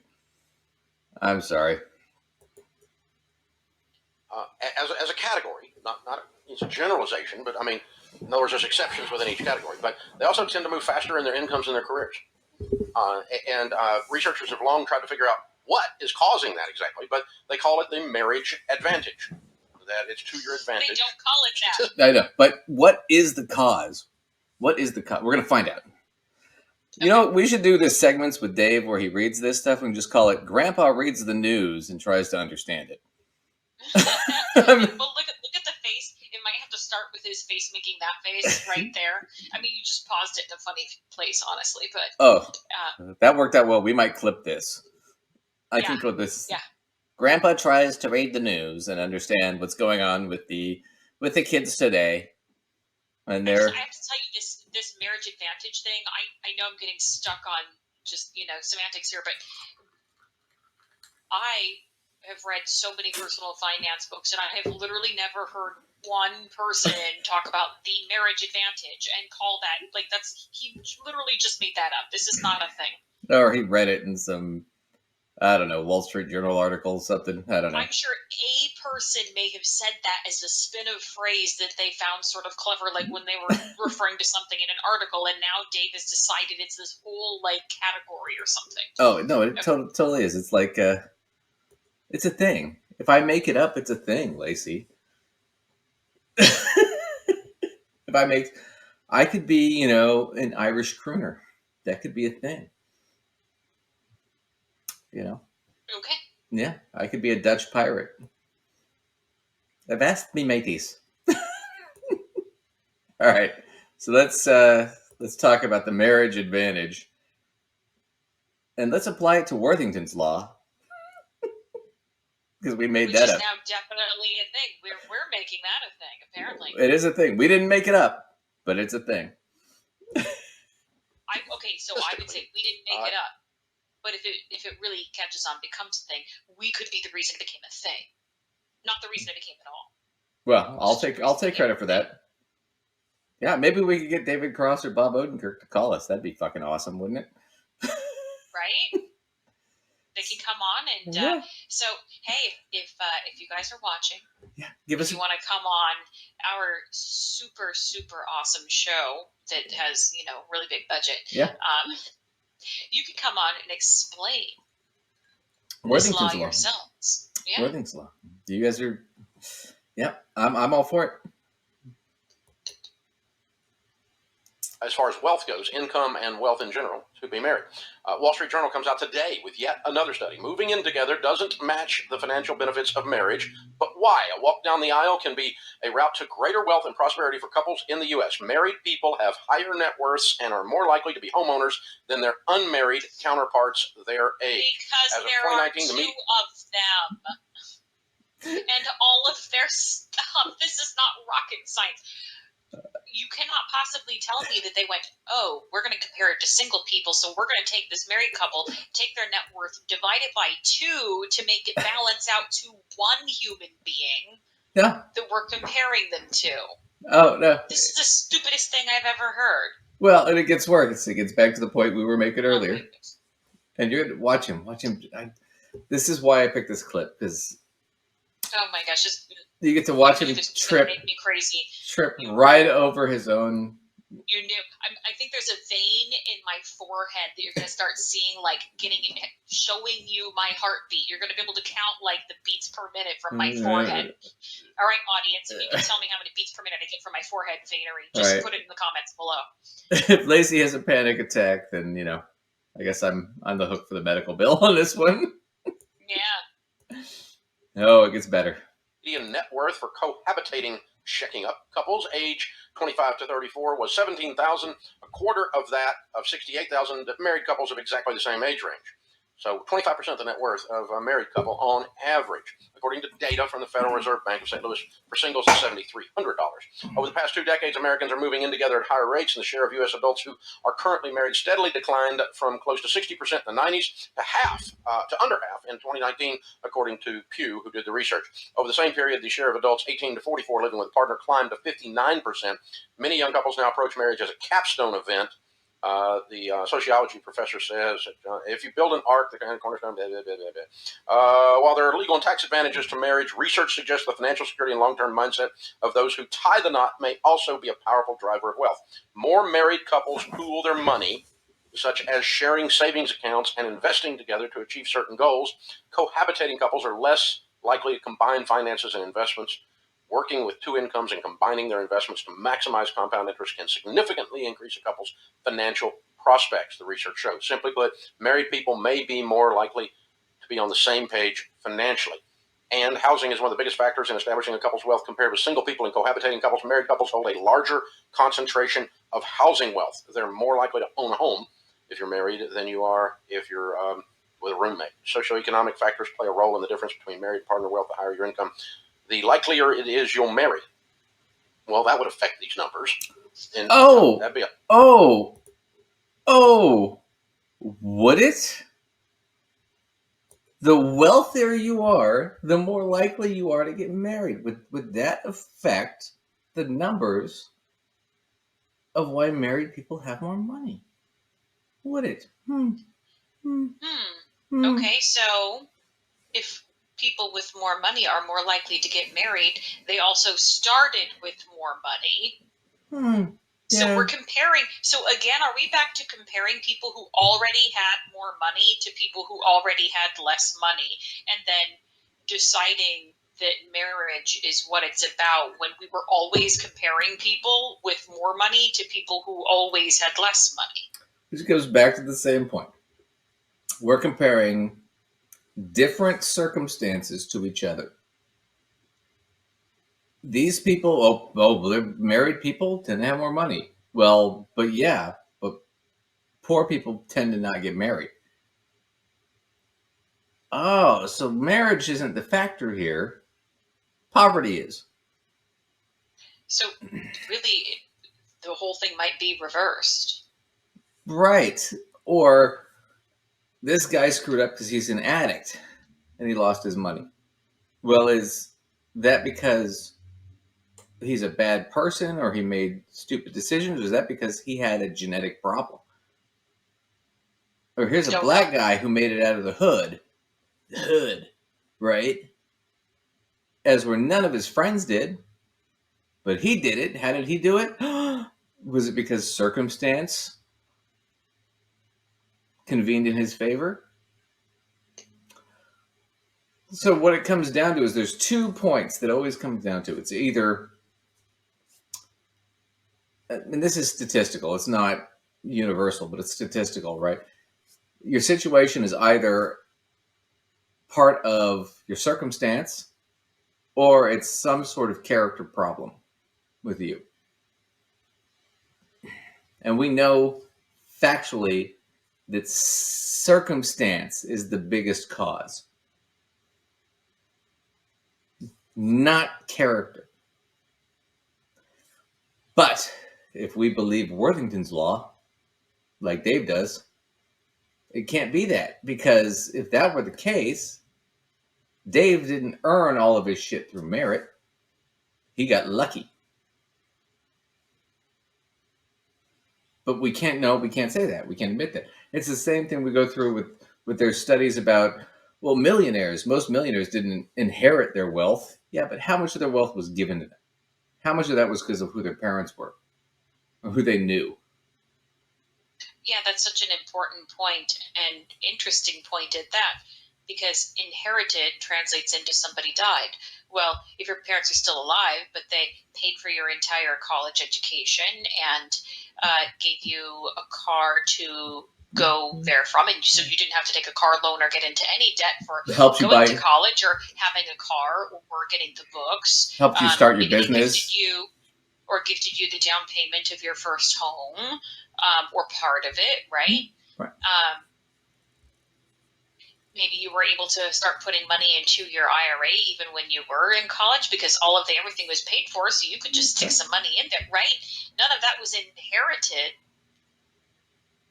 And I'm not saying that's not you making some smart choices and not getting into trouble anyway, but you had a lot of help.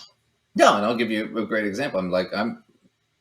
My parents didn't become upper middle class until probably their mid 40s because they were first generation to go to college. But I got a lot of help, and they had connections, right? It's not like I'm super wealthy or they're super wealthy or anything, but I had a lot more advantages than the average person did. For example, I remember this. I remember I needed a reference for a job. And I called up a friend of my father's and I asked him if he'd write me a reference. And he wrote me this 2-page reference, which was ridiculous. talking about this is an exceptional young man. You'd be stupid not to hire him. He's incredible. I mean, he basically said I could move mountains with my mind, kind of. I mean, literally over the top, kind of. And I actually, when he gave, Practically Yoda. yeah, well, he wrote it and he printed it. His secretary printed it out and they gave it to me, and I was like, it's like that. Don't you think that's over the top? He's like, yeah, but they'll appreciate that because they'll realize, oh, this kid is well liked. He has connections. It'll sell you. Yeah, it's supposed to be ridiculous for that. But I wouldn't have known that at 19. Right. But how many 19-year-olds could just pick up a phone and call and get that? And Not from somebody that had an impressive sort of job, and Yeah. you know, Yeah, he was a very wealthy lawyer. Yeah. most 19-year-olds are, you know, maybe looking for one of their old high school teachers, which is probably going to be able to give them a pretty good one because they've gotten used to writing them. Right. But they're not going to have the context or the resources to be able to call up some, you know, a high-paid attorney that's probably known reasonably in the area and Well, get yeah. that sort of thing. Yeah, and owns his own business and his own firm and does whatever the fuck he wants. Yeah, no, it's a completely different thing. But that's a huge advantage that I had at 19. That I don't know anybody else in college that I knew, maybe a couple guys that would have something like that. And to be fair, they were all guys. They were all men. I didn't know any women that would have had that. Meanwhile, when I was 19, when I needed to try to get a reference letter for some sort of position, I was looking around at coworkers I had next to me because I couldn't ask one of my bosses for it because then they'd know I was looking for something. So I couldn't use someone like that who had a Right. position. So I'm just looking at people who basically did for a living what I did for a living, poking my neighbor and being like, "Hey man, can you write this thing for me?" You know, I mean, that's what a lot of people do if you don't have this sort of extra advantage, you know? Yeah, well, people knock it, but the boys' club is a real thing. And it screws over women and it screws over a lot of minorities. Mm-hmm. But it's real. It's a real thing. But I want to go back to Dave here real quick because Dave skips right over that. Okay, so it's more likely people who are married tend to have more money, but people that have more money tend to get married. Right? Mm-hmm. But he can't acknowledge that. So he's going to go back to Worthington's law, which is, well, it must be because wealth is more powerful. Right there, you know, and showing the advantages of marriage. And I think the couple that just did the debt-free screen, they're a perfect example of this data and how it can be effective. I mean, in their story, they're talking about how they got on the same page. They set goals. They set a why. And they really learned to work together. I think a lot of people who are just cohabitating, they're not having those conversations. They're not getting into, shared goals and a shared mindset of really attacking their finances. Well, people who just what we live do together, know, they don't actually and this talk. is fairly easy Yep. to extrapolate into this conversation. That's actually enough of that one because that's just the tragedy of this. I mean, Christina Ellis, this is what bugs me so much about her. They're just not having those conversations, Duncan. They're just not having them. Well, she grew up with a poor single mother. She got a Gates scholarship, went to college, and now she spends her whole life telling young girls that were like her, just get married and give up. That's what she does for a living. It's amazing to me. I'm not going to get too dark, but I would be, my parents would probably disown me at that point. If that were me. If I spent my whole life telling minority kids that were just like me, oh, well, just get married. Don't go to college. You can do it all in scholarships. And then you can be just like me and you can work for a white guy who tells you how he's not racist every day. Incites you as his evidence. Right. And you can sit there and suck up to him and agree with every stupid thing he says. Welcome to reality. All right, so let's do one more thing because this is kind of my last argument. So this is the Money Guy show. Now, I do actually kind of like these guys, but this is how everything we've just talked about permeates through the financial markets and through thinking with I was finance. going to say, in general, I've liked a lot of the stuff that I've seen from these folks. So let's see. Yeah, they're great guys, but the problem is they still have to defend this because it's how they make their money. So it they're pushed into a dark corner here. So when you say that they have to defend it, before we watch this, let's clarify that. Sure. You're saying they have to defend it because what they are selling requires that the system be merit-based and requires that it not necessarily be circumstantial or luck-based, or right? Is that right? Because what you're saying? They want to suck up to Dave. They want to get bleed off from his audience. They have their own little, whatever it is, 5-point plan, just like Dave does his 7-point plan.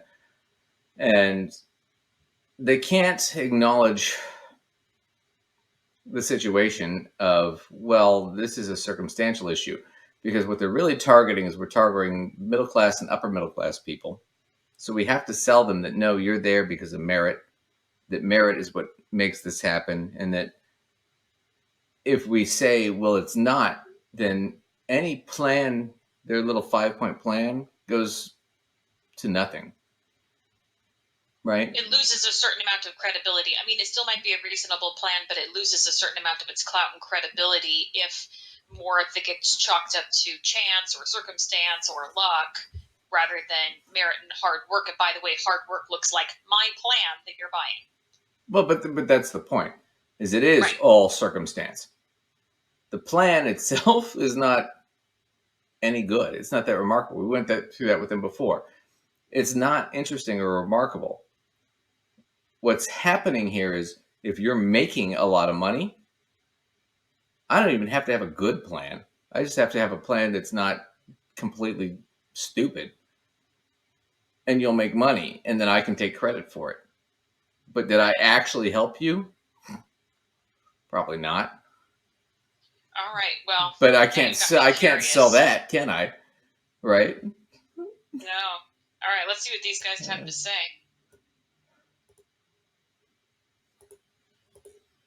Preston, the Money Guy. Dave Ramsey's a freaking moron.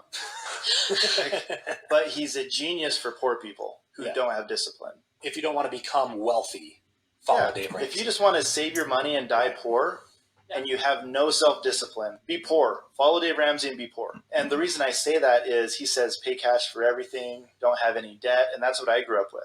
Like, if you can pay off your house, can you imagine paying off your house and not having a mortgage payment? That's the stupidest thing you could ever do. Can you imagine paying cash for a car? How cool would it be to pay?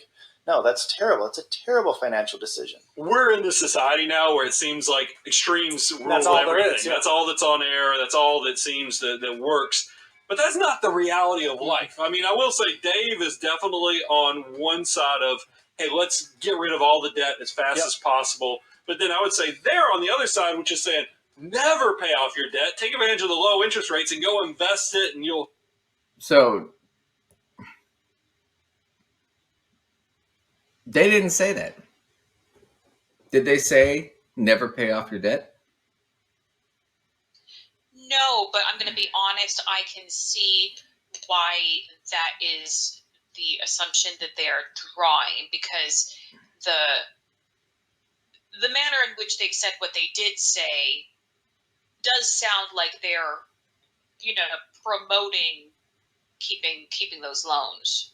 No, they're not. That is how it sounded to me, although that was not what they said. They're not. No. They're saying to pay. At no point did they say get debt and just don't pay it off. They didn't say that. That was never even implied. They said it's. I should rewind it. I don't think they'd never pay it off, but they did make comments about it not being smart. Well, no. His argument was they're saying don't pay it off. So we'll go back. Let's watch again. He's a freaking moron. But he's a genius for poor people who don't have discipline. If you don't want to become wealthy, Follow Dave Ramsey. If you just want to save your money and die poor, and you have no self-discipline, be poor. Follow Dave Ramsey and be poor. And the reason I say that is he says pay cash for everything, don't have any debt, and that's what I grew up with. Like if you can pay off your house, can you imagine paying off your house and not having a mortgage payment? That's the stupidest thing you could ever do. Can you imagine paying cash for a car? How cool would it be to pay? No, that's terrible. It's a terrible financial decision. We're in this society now where it seems like extremes rule That's all there everything. is, yeah. That's all that's on air. That's all that seems that works. But that's not the reality of life. I mean, I will say Dave is definitely on one side of, hey, let's get rid of all the debt as fast as possible. But then I would say they're on the other side, which is saying, never pay off your debt. Take advantage of the low interest rates and go invest it, and you'll have the best life ever. Yeah, So, okay, they're not saying the don't pay TikTok off your guy- debt. the TikTok guy did say that was a terrible financial decision to go and pay that off. That is what he said. He's saying it all at once. Now, the premise that I mean, the money guys are reading way more into what these guys said than what they really said. Right, because they have to. But I am just saying that I understand where at least where their launch pad is, because on TikTok that guy did say that's a terrible financial decision. Right, to take all your cash and pay off your debt is a terrible decision. That was what he said. Right, but that is where he started from. And he No. didn't say take all your cash. He never used the words take all your cash. He just said that's a terrible financial decision. He didn't say which part of it was. He said, well, Dave's thing was pay off all your debt. And he said that was a terrible decision. Correct. Just to pay it all off at once. As Yes, opposed but the TikTok guy, he did not say take all your cash. No, If we're really gonna say, analyze what he really said versus what he didn't say, he also didn't say take all your cash. well, fair enough. In all But fairness. the bottom line is if you're poor, if you take your cash and you pay off the debt, you're at higher risk. We've gone through this multiple times. You put these people in horrible situations, right? Because they paid off their. I'm not disagreeing with you there. I'm just disagreeing. The TikTok guy didn't say take all your cash. No. Dave Ramsey did. The TikTok guy did not say that. Yeah, but we know what Dave Ramsey would say. I'm just that would be my counter. But anyway, let's just finish this real quick. And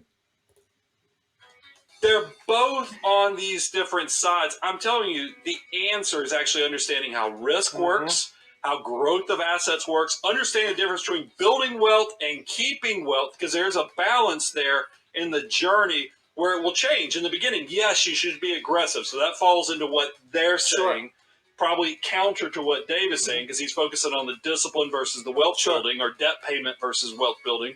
But then I think as you get older, it falls more on the Dave side of things, is that to keep your wealth, you better not owe a lot of people money. You better not be too far out on the risk spectrum. It's balanced in the middle, and neither one of them are right. There are multiple paths. so this is where I kind of wanted to kick that one real quick. Is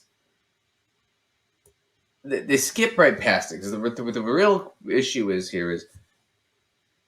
they said if you're poor and you want to stay poor, follow Dave's plan. Take all your money, throw it at the debt. You're never going to get anywhere. You're never going to save anything. Why? Because you don't make that much money. And the guy is 100% right in the TikTok video on that one. What they're ignoring is they're looking at it from, well, I mean, if you're middle or upper middle class, well, it just blah, blah, blah. But they have to suck up to Dave on this one. They can't acknowledge the reality. And that was what bothers me, is they misrepresent what was said, what the actual argument was, and the kind of person we're talking about. Because he said, if you're poor multiple times and you want to stay poor, that's the situation. But they don't acknowledge that. They skip right past it and go, well, but when you're older and you're rich, if you're rich, this is the problem. I've been a financial planner for 10 years, and this is what's always bugged me about my profession. I make my money on fees, mostly, and commissions. Okay? If you invest $1,000 with me and I'm charging you 1%, I make $10 that year. If you invest $1 million with me, I make $10,000 that year. You know what the difference is? A couple zeros. It's the same, pretty much the same amount of work. So if you only have 1,000, you're not worth my time. You're basically paying me pennies an hour to do the work somebody else is going to pay me $300 or $400, $500 an hour to do because they have more money. It's changed the situation. And that's the problem that bothers me here is when you sit there and go, well, let's just tell the poor this shit. Let's just tell the lower class this shit. It doesn't solve any of the problems. And they certainly can't afford somebody like me. And as much as I would, I'd like to help them, the bottom line is I gotta get paid. I got bills. Right. You're in a situation where you can't afford to help people that are making under a certain amount. Right. And they can't sit there and say that because they're trying to get the bleed off from Dave's audience. They're trying to make money. So, just to go back through Worthington's law and that concept of wealth equals better than, it's not a real thing. I always think about this when I was in political science, when I was younger. Margaret Thatcher, for those guys you don't know, she was the Prime Minister of England for like 17 years, for a long time, 18 years, something like that. I have a little stats here. During her time period, pensions got pretty much demolished, so pensioners were hit. So a lot of elderly people ended up being thrown into poverty. People living below the poverty line in England during her time when she started was 13%. By the time she finished was 43% of the population. It's a lot. Child poverty doubled, more than doubled. Well, this is an uplifting ending. Yeah. So there was a Tory minister named Sir Ian Gilmore, and this is a Tory, this is a conservative, and he described her tenure as the sacrifice imposed on the poor produced nothing miraculous except for the rich. And rich saw their tax rates fall from 83% to 40%. And one of Margaret Thatcher's most famous lines was, "Poverty is a personal defect." Ugh. So poverty is because there's something wrong with you. That's the Worthington Law. I'm going to throw you another one. A guy I love, George Orwell. He's a famous author who was incredibly poor for a big portion of his life. And he had a really famous quote. "For when you are approaching poverty, you make one discovery which outweighs all the others. The fact that it annihilates the future." When you have no options and no resources, there is no future. So if you want to start talking about what is it that makes the rich and the poor different, it's resources, it's money. That's what it is. And, you can Google how do you become wealthy or causes of wealth, and you're going to get a million articles about, well, these are the habits of the rich, and this is what they do, and, they all eat, yogurt and eggs for breakfast, and they wear different colored socks, and whatever it is, it's all bullshit. What you really need to think is, the reality is wealth and power are intertwined. If I have the ability to control something, I can control whether or not I'm wealthy. Right? So, it was good. So, Lace, where can everybody find you? All right. So for blog posts and information about courses and workshops, you can go find me at mysensewithsense.com. If you have any questions, comments, or concerns about it, you can email us. Or if you want to write in to send us clips, suggest topics, or give us your feedback about Worthington's Law, because apparently that's our new thing, how can you do that, You Duncan? can do it through our email, gossipfinance@outlook.com. That'll be in the link below. Please like and subscribe. Thank you, everybody, for joining us. We hope you enjoyed it. I had fun. Try and fun too. There you go. So win-win.